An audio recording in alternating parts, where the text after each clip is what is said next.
Once upon a time, there was a young man who worked at a factory. His mentor, an old technician, taught him to talk less, do more, and never stop developing his skills in every aspect of the factory's operations. 10 years later, the old man retired, and the young man became a technician himself. He continued to do his work with the same dedication and diligence as he was taught. One day, he visited his mentor. The old man saw that he seemed unhappy and asked what was troubling him. The young man sighed and poured his heart out. "I have been following your instructions exactly all these years. No matter what I work on, I keep quiet and focus on the job. I know I have done good work at the factory, and I have learned all the skills that can be learned there. What I don't understand is that the guys who don't have my experience or capabilities have all been promoted, while I am still making as little as I did before when I was your apprentice." The old man asked, "Are you positive that you have become indispensable to the factory?" The young man nodded, "Yes." The old man paced back and forth to think. After a while, he turned to the young man. "You must request the day off, using whatever reason you like.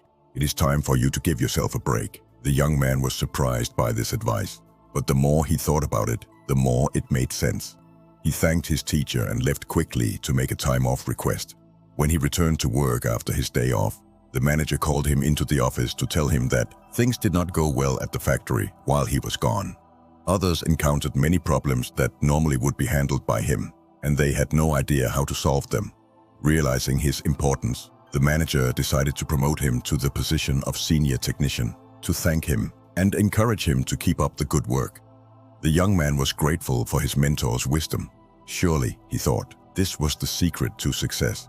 From that point on, whenever the young man felt like he deserved more than what he was getting, he would take a day off. When he came back the next day, the situation would improve to his satisfaction. This pattern continued for months. One day, the young man found that he was blocked from going into the factory. Much to his shock, he found out that his employment was terminated. He could not believe it. Not knowing what else to do, he went back to see his mentor to try to figure out how things had gone so wrong. "Why did I lose my job?" he asked with wounded pride.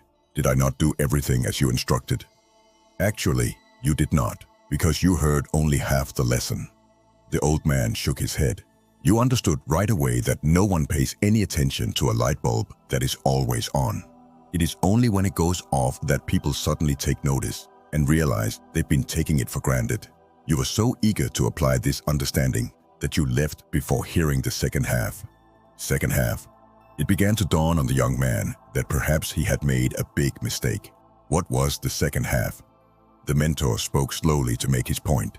The second half, more important than the first, is the realization that if a light bulb goes off frequently, then sooner or later it will be replaced with one that is more reliable.